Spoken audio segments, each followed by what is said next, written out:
is Judy Justice. Erin Dean is suing her ex-husband, Dennis Dean, for an unpaid car loan and negligence. Court come to order. All rise. Have a seat, please. Hello, Judge. Case 3122, Dean versus Dean. Thank you. You're welcome. Ms. Dean, it is your claim that the defendant owes you for a car that was stolen as a result of his negligence. That's correct, Your Honor. Okay, so let's start with, you and Mr. Dean were married for the first time in what month and year? July of 2013. You and Mr. Dean were then divorced.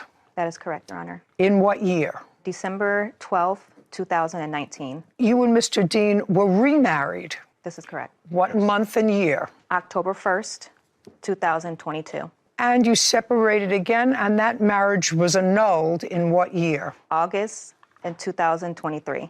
Now, you purchased a car. Correct. In what month and year? October of 2019. While you were married. We were separated at the time. We were not living together. But you were married. Correct. So this automobile was purchased during the course of your first marriage. That is correct. Do you have a copy of your divorce decree? Yes, I do. And does that divorce decree award you the automobile? Yes, Your Honor, it does. I'd like to take a look at it.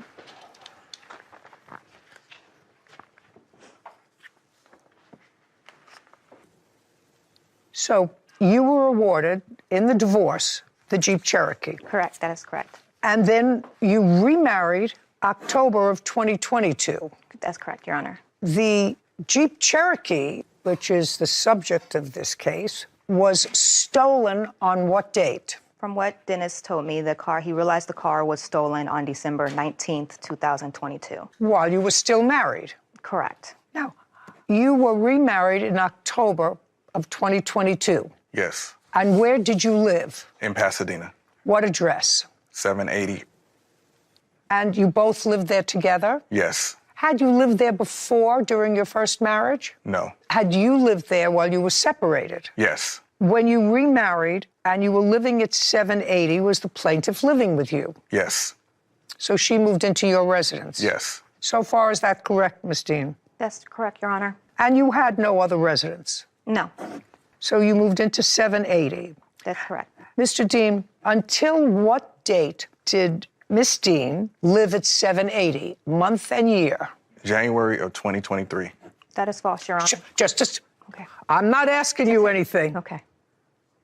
January of 2023. What happened in January of 2023, sir? She moved back east. East to where? North Carolina, while we were still married. Okay. The car was stolen in December. Yes, December 14th. December 14th, so several weeks before she left. Yes. Tell me the circumstances surrounding the car being stolen. First, she was going back east. Yes. And she asked you to take her to the airport? Yes. Just a second. Did you drive her to the airport? Yes, I did. On what date? It was a week prior to the car being stolen, which was December 7th, 6th or 7th. She asked me to take her to the Mr. airport. Dean, when you took her to the airport, what car did you take her with? In the Jeep Cherokee. Did you have another car? Yes, I did. Why did you take the Cherokee? Because it was big enough to put all her luggage in. So she asked you to... Yes. Okay. Now, when you left for the airport, where had Mrs. Dean spent the night before? At our residence. At your residence, Yes. together? Yes. And what was the reason that she was going back east? To visit her friend in Houston. Before she went to visit her friend, and you were living together as a married couple. Yes. Had she given you, or did you have any indication that she was leaving you? Yes. Tell me about that. We had prior disagreements as far as where we wanted to live. She wanted me to move back east. She wanted to have another child, which I didn't feel comfortable with. Did you have a child together? No. Who has children? We both do. From prior relationships? Yes. Yes. Okay. So you had been arguing. Yes, it was. Just- Oh, okay. You had been arguing. The night before she left, you were still sharing the same residence. Yes. So you took her to the airport in her Jeep. Yes. At her request, because it fit all the luggage. And then after you took her to the airport, what did you do with the Jeep? I parked the Jeep in a gated parking in my residence. How long was she away? About a week. When she was coming home, who picked her up at the airport? I was supposed to. And did you pick her up at the airport? No, I did not, because she says that she wasn't coming back because I had told her about her car being stolen. And then I told her that once I found out that it was stolen, I got a police report done. So while she was away for that 1 week, Yes. her car was stolen. Yes. And it was stolen from where? Under the gated parking of my residence. It was in the gated parking? Yes. Okay, do you have a police report? Yes, I do. I'd like to see it.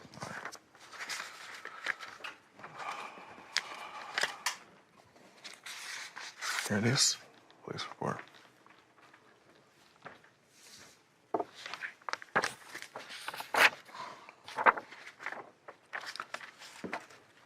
Okay, so the car was stolen. That's correct, Your Honor. Now I got the dates and I got everything. And the car was stolen and? Car was stolen due to his negligence. No, you say negligence. The car was stolen out of a gated area. First of all, even if it was stolen as a result of his negligence, you don't get your money. Dean claims her ex-husband, Dennis Dean, is responsible for car payments after the vehicle was stolen due to his negligence. Let me ask you this question. I'm going to maybe phrase it differently. My husband is trying to be helpful, and there's a leak in the faucet in our kitchen that has just been redone. Mm-hmm. And I said, well, I have to call somebody to fix this little leak. It's dripping, and I don't want it to get any worse. And my husband said, you don't have to call anybody. I have my toolkit right here. I'm going to fix it. He's a lawyer. He doesn't know about plumbing. But he goes under the sink, and he jiggles and jaggles and turns things, and there's a flood. And it not only floods out the kitchen, but it floods the apartment below. And I say, get out. I don't want to know you anymore. You're always doing things like this. You think my husband's responsible if the house is in my name? Get out of here. Can I explain my situation and what happened, Your Honor, please? You can. So now you have about 2 minutes to tell me your theory of the case. When he did take me to the place, I did tell Not him, the place, to the airport. To the airport. I did tell him not to move my vehicle, not to drive my vehicle. He moved my vehicle because he has an unregistered vehicle that is in the previous divorce decree. And he uses that vehicle, he switches out his Infinity plates to drive that vehicle to and from work. I told him not to move my vehicle because I know he likes to move that car, so he told the police officers who rides back and forth the street doesn't see it. That's not true. And when he moved my vehicle, he left the keys inside my car. My car cannot start without a push start. So he took out the garage opener, and the reason why is because they were doing maintenance work at his apartment complex at the time where the gate was left open overnight. That's how my car got stolen, because the lady who did take my car, she had access to easily get inside of it, and the keys were inside my vehicle to where she was able to steal it. Think about my husband, who I'm fighting with all the time, fixing the sink and causing a flood in an apartment or a house that is mine. I can't sue him. But it sounds to me, from what you tell me, that you knew he had been playing around with license plates while you were still together. That's what you just told me. That's what he does. No, that's not true. Shh. Listen to me, sir. It may not be true, but that's what you just told me. It's in text messages, so that's true. That's what you just told me. That's correct, Your Honor. Okay. You have no case against him. It's unfortunate that your car was stolen and it was found, I understand. Yes, but it was found totaled. Total, yeah. Well, that's not his fault. Case is dismissed. We're done. This court is adjourned. I told him not to drive it, not to move my car, because I know that's what he did. He did it anyways, my car got stolen. I didn't leave the key in the car. Actually, I had put it in my bag and took it upstairs, but she just went with that because that's all she had on. I just hope that I never have to see him again. I just want peace and just to be left alone and get back to my regular life. Can you imagine how the courts would be flooded with lawsuits if married people could sue each other for negligence? be more backed up than it is right now. Oh, it would put a complete stop to the justice system. Yeah. Anyway, I don't even think that in this case he was negligent. I mean, there was debate as to whether or not he left the keys in the car. That could be viewed as a little bit negligent. But they were a married couple who cohabited together until a couple of days before the car was stolen. And the place where he lived, evidently, which was under construction, somebody left the gate open. Well, that's the person who she ought to sue for leaving the gate open, which allowed her car to be stolen. Sure. Not her husband. Agreed. Ridiculous. I was coming from being chased. There was no speeding car following you. They should have been right behind you. I turned, and I guess maybe they kept going straight. I guess not. Yeah. This is Judy Justice. Andre Skates is suing motorist Melissa LaChapelle for vehicle and property damage. Court come to order. All rise. Have a seat, please. Judge, case 3132, Skates versus LaChapelle. Thank you. You're welcome. Ms. LaChapelle, I'm going to start with you because this case is relatively simple. You hit his parked car and moved it from the street where it was by virtue of the force of the hit onto somebody else's lawn. Yes, ma'am. And the date that you did that was May 1st of last year. What time of the day? I believe it was in the afternoon. What do you mean you believe it was in the afternoon? How many times have you hit a parked car? My first. Well, then I would know accident. what time it was. Approximately what time was it on May 1st? Around 2, 3 o'clock. In the afternoon. Yes. Where were you coming from? I was coming from being chased. Where were you coming from? Prior to the accident, I was just sitting in a parked car. So I was driving, and I had a conference call come in, so I just pulled over so I don't You drive pulled over far. randomly. And parked where? On Florence and Western. How far is that from where you hit his parked car? Maybe about a couple of miles. Did it take you 5 minutes to get there? 10 minutes to get there? How long were you traveling? 15 minutes. So you were driving for 15 minutes from the time your car was parked until you got to where you hit his car. Yes, ma'am. And what kind of car were you driving? A Dodge Journey. Was it your car? Yes, ma'am. Was it totaled as a result of this accident? Yes, ma'am.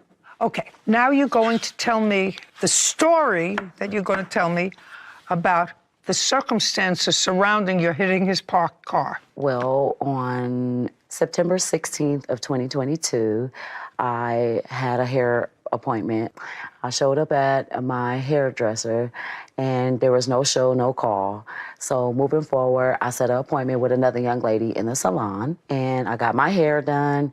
And so when I reached to make the payment to pay her, I came across being scammed.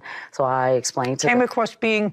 scam, like someone hacked my bank account for the funds. Okay, and you have proof of that from your bank? No, I do not have So, that. so the My answer bank is, account. just a second. So the answer is, you do not have any proof as to the beginning of this story? No, Okay. I have no proof of the bank account being hacked. Well, but you showed the hairdresser, according to you, that your bank account had been hacked. That's why you couldn't pay her. Correct. Well, I'm just asking you for proof of that. No, I don't have it on me. So you don't have it? No. Well, that's easy enough to get. If your bank account was hacked, we're not talking about 30 years ago, we're talking about a year and a half ago. So you would have had that, if the story you're giving me is true. What's the name of the hairdresser? Have you ever used her since? No, never. No. What was the name of the hairdresser that you had an appointment with that you didn't see that day? Have you seen her since? Not since the incident of wrecking his car. I seen her on that day. So you haven't seen either the person you were supposed to see or the person you stiffed in September of 2022, No. right? And then, allegedly, on the day of this incident, you saw one of them? Yes. Yes, as you were sitting in a parked car where you had randomly pulled over to make a conference call. I'm just following the story. And then what you said in your answer was these people started to chase you. They started to vandalize and attack me in my car first. So you took off. Yes. Now, you had been on a conference call. Did you stop the conference call? I just Just a second. dropped the phone. The answer is you stopped the conference call. Yes. but you still had your phone. Yes. And somebody was chasing you, according to you, for 15 minutes in your car where you were with your phone. Just want to know that. Yes, ma'am. Someone was chasing you. Yes, ma'am. It's a lot of baloney. Okay, so you hit his parked car. And this was a 1981 Oldsmobile Cutlass, is that right? Yes. That you had been working on, restoring. Now, when had you purchased it? I purchased it in, when did I purchase that? It was Just a second, the questions get harder. When had you purchased it? A month before, a week before, a year before? 2.5 years ago.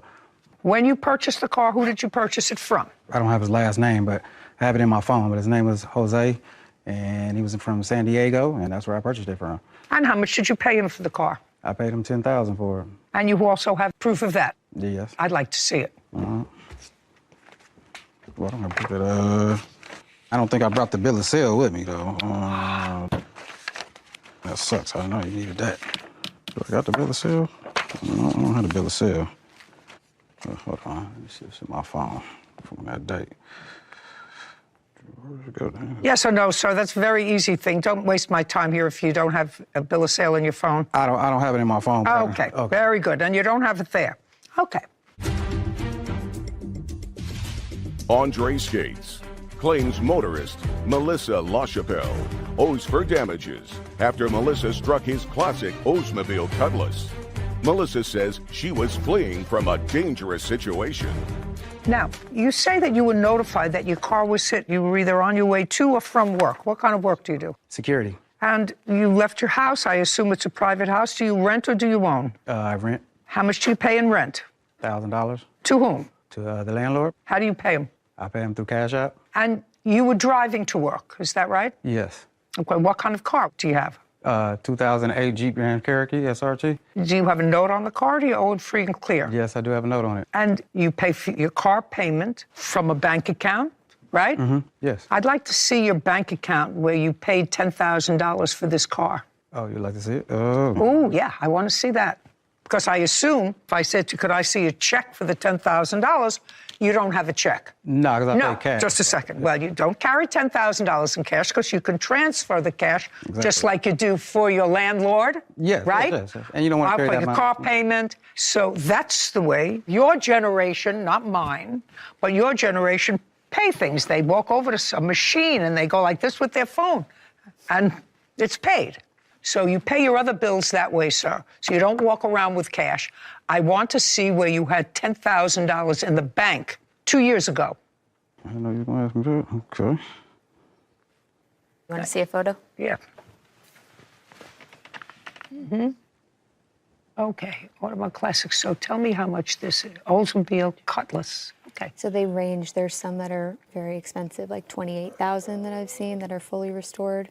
And then there are some, like this one was $22,000. But then there's This some, is the 81, yeah. Yeah, but then there are some that were not restored that I saw for about $8,000 or $9,000. Not restored. Yeah. Okay, great. Thank you. While he's looking, you have a copy of the police report? No, we didn't have a police report because no one was injured. That's not why you don't have a police report on that kind of an accident. Could have killed somebody. Yeah. Okay, Mr. Skates, let's go. Do you have it or do you not have it? Yeah, I'm pretty sure I have it. It was 2 years ago, so I got to go all the way back. Well, you should have had it with you. You're suing her for $10,000. So all I want to see is how much you paid for the car. You say you paid $10,000. Yeah, I know. You don't have a bill of sale. I just want to see where you had $10,000 in the bank and then it was paid out to Jose. You do understand, Mr. Skates, that that would be on you. You have a whole bunch of papers there. You do not have a bill of sale on the car. You don't have any proof of what you paid for the car except your word that you paid $10,000 for it. It's very easy to go back and get those records. We're not talking about 30 years ago. No. I know. You got a whole lot of papers there that are irrelevant. And your insurance company, according to you, valued the car at $3,500 and paid you because you did have insurance on it. Yes. So all I want to see is what you paid for it. No, I'm trying to... Just a second. You have a video of this accident? Yeah, I do. Keep looking. Okay, all right. Do you have a video of this accident? Yes, I do. Play it. I want to see what the car looked like.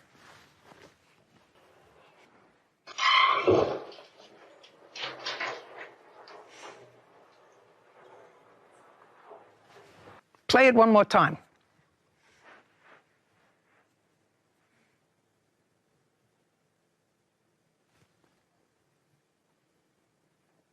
Keep going, keep going, keep going, keep going. I'm just looking, by the way, Miss LaChapelle, for the people who are chasing you. Because now you hit the car, they should have been right behind you. They were chasing you, right? I'm looking at this, and now you're all slowed down because you fit a car. I don't see one car pass by there. Not a one. Correct. Yes, correct. Of course, it's correct. I turned, and they, I guess maybe they kept going straight. And then that's when I had the accident. I guess not. Okay. Mr. Skates, I want to tell you, your exercise in exploring your phone to find proof that you paid $10,000 for this car is going nowhere. Got it? Yes. Now, you insured the car, correct? This old car, because it was going to have value once you restored it. Yes. Now, restored, the average price is about $10,000. That's what Sarah tells me, correct? It ranges, but I could find a couple if you want. No, it ranges 9, 10, 11. It can go anywhere around that amount, but that's fully restored, right? Well, restored means like when that's mint condition. Like, 'cause when it's in mint condition, that's how much it would go for, like 9 or 10,000. But the features that were on the car were extra couple little features that people like on those cars, which is the stick in the floor and the T-top features that are on there. That I have no idea, sir. Show me what the car looked like before she hit it. There we go, right here. This is the one with the rims. Here goes one. Where's the other one at?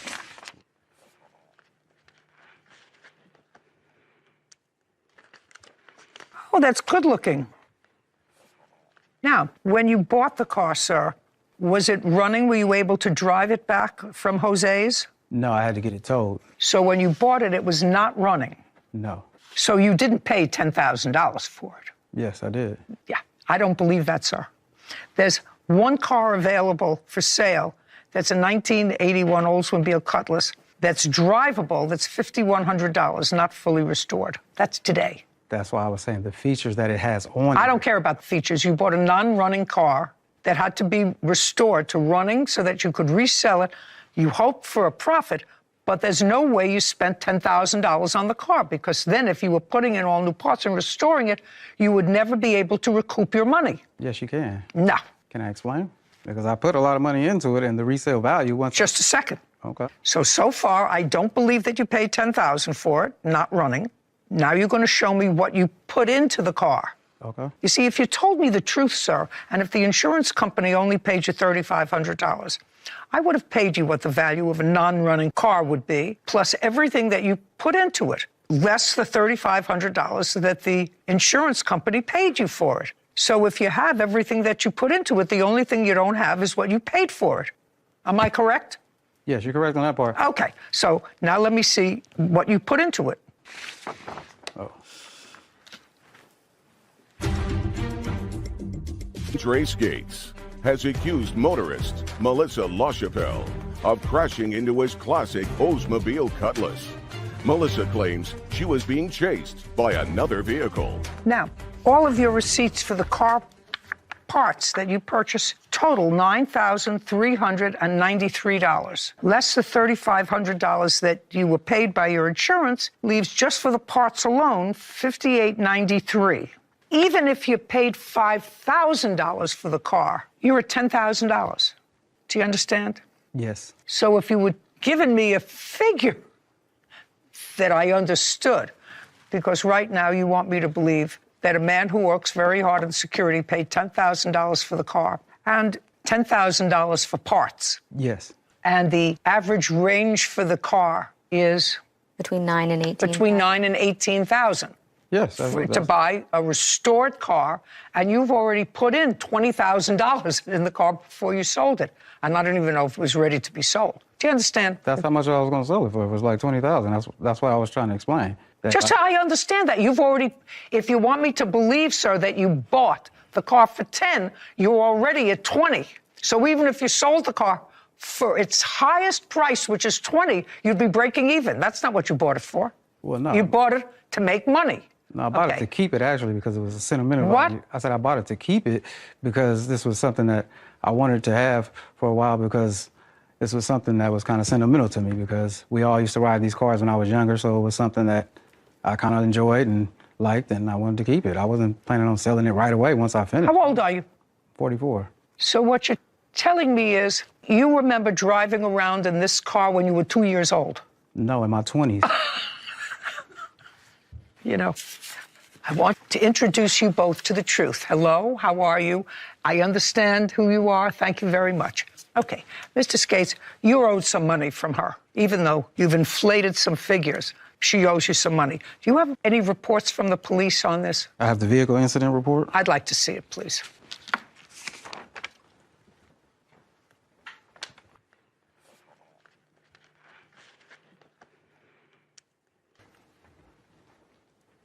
Can I see just the proof from your insurance company, please, of what they paid you out on the car? And her insurance paid you, is that right? No. Was your insurance? Oh, you said my insurance? Yeah, my insurance paid me, not her. Why didn't you? Hey. Her insurance paid me. Put your phone down. Oh, I have it on my email. Why didn't your insurance pay him out? I didn't have insurance. I was switching my insurance policy to a new company. Oh. And I got So into just a an second. accident. So when there was a traffic report, you told the police you had AAA insurance, because that's what's in the report. No, they asked me for my information, and that's what I told them. Well, I said that's what you told them. You told them that you had insurance and AAA was your insurance company. Well, and that's a lie. The paperwork. Just a that I second. had. That's a lie. You told them that you had insurance and you didn't have insurance and there was no speeding car following you. I did not tell them I had insurance. I told them the truth, that the same thing I told you. No, you didn't, because then they would have given you a summons for driving your car without insurance if you created the kind of an accident. Did they give you a summons? No. No. Okay. Some piece of work.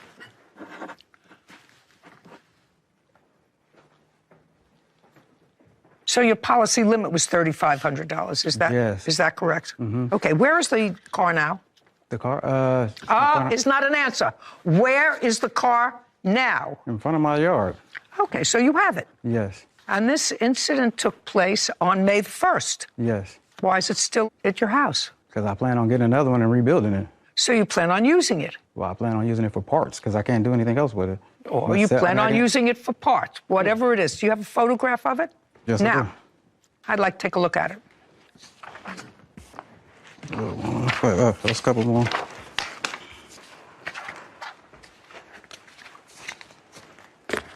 Oh, gee whiz. Yeah. Yeah, there's no way you can use this car. Why don't you just scrap it? Well, because I was planning on, if I took her to court and wanted some money, I was going to try to buy another one, rebuild it, use some of the parts off of that one, and try to get my car back, you know? That's just, I mean, it's a big loss for me. But, I mean, what I'm going to do? I mean, that's all, only way I can see I can get back, you know? Okay. Valuing the car at $10,000, which is $9,000 for what you put into the car. I have no idea what you paid for it. You got $3,500. I'm awarding you a judgment, sir, of $6,500 against the defendant. Judgment for the plaintiff in the amount of $6,500. We're finished here. I would have taken your license away. This court is adjourned. I had already served nearly 3 decades on the bench when the case of Michael Ray's was assigned to my courtroom. By then, I believed I had grown immune to surprises. Murder cases no longer shocked me. Fraud no longer angered me. Domestic disputes no longer unsettled me. But this case followed me home every night for months. The charge was second-degree murder. The victim was a 42-year-old man named Thomas Green. The defendant was 19-year-old Michael Ray's. The incident had taken place in a quiet neighborhood on the outskirts of town. According to the police report, Thomas Green was found dead in his living room with a single gunshot wound to the chest. There were no signs of forced entry. The weapon was recovered at the scene. It belonged to Green himself. Michael Ray's had called 911. When he was brought into my courtroom for the first hearing, he looked more like a high school student than a murderer. Thin frame, trembling hands, eyes that refused to rise above the defense table. The prosecutor painted a simple picture. Your Honor, on the evening of March 12th, the defendant went to the victim's home, An argument occurred. The defendant took the victim's firearm and shot him at close range. This was intentional. The defense told a different story. Michael Reyes had been visiting Thomas Green's house for nearly a year. Green had been a close friend of Michael's late father. After Michael's father died in a construction accident, Green offered to help the family. He paid for groceries. He drove Michael's younger sister to school. He slowly became part of their lives. No one questioned it. Until the night everything changed. When I asked Michael if he understood the charges against him, he nodded but said nothing. The trial began 3 months later. The prosecution presented their evidence first. Phone records showed that Michael had texted Green earlier that day asking to meet. A neighbor reported hearing shouting before the gunshot. Gunshot residue was found on Michael's hands. He did not deny firing the weapon. Ladies and gentlemen, the prosecutor addressed the jury, this is not a mystery. The defendant went there angry. He shot the victim. This is murder. Then the defense stood. The defense attorney was an older woman with calm eyes and a steady voice. Michael Reyes did fire that weapon, she said, but the story does not begin that night. She called Michael's younger sister, Sophia Reyes, to the stand. Sophia was 15. She held the Bible with shaking hands before taking her oath. Her voice was barely audible at first. Mr. Green used to come over after my dad died, she said. He said he was helping us. The courtroom was silent. At first, he just brought groceries, then he started asking me to stay after school at his house to study. The prosecutor objected, but I allowed the testimony. Sophia's words came slowly, painfully. He told me not to tell Michael. He said we needed his help. Tears streamed down her face. The defense submitted messages retrieved from Green's phone, inappropriate texts, requests for secrecy, photographs that should never have existed. The air in the courtroom changed. Michael had discovered the messages the night of the shooting. According to his testimony, he had confronted Green. An argument escalated. Green allegedly laughed and said, "She needed attention, I gave it to her." Michael admitted he lost control. "I grabbed the gun from the table," he said, voice cracking. He tried to take it back, it went off. The prosecution argued that this was revenge, not self-defense.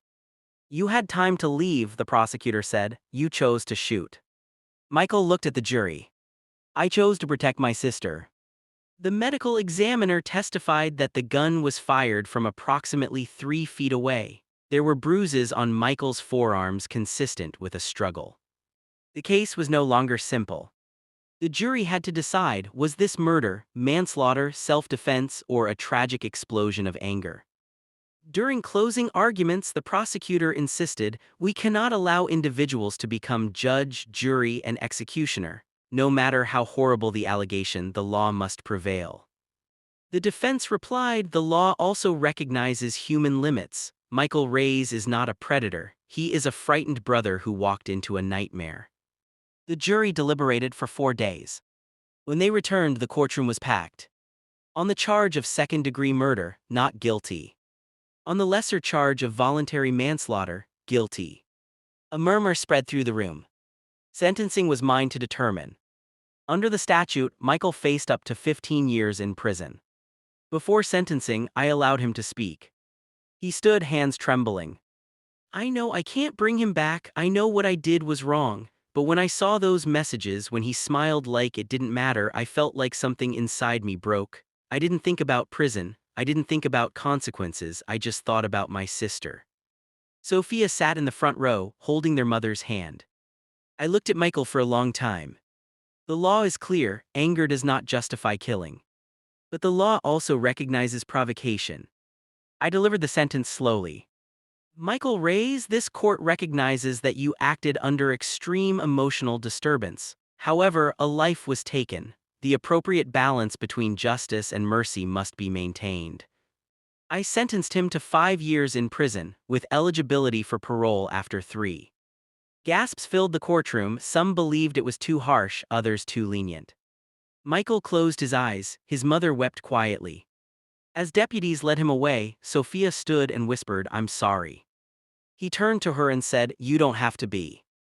3 years later, I received notice that Michael had been granted parole for exemplary behavior. He had completed anger management programs and was studying law in prison. I sometimes think about that case. The law demands order, but life brings chaos.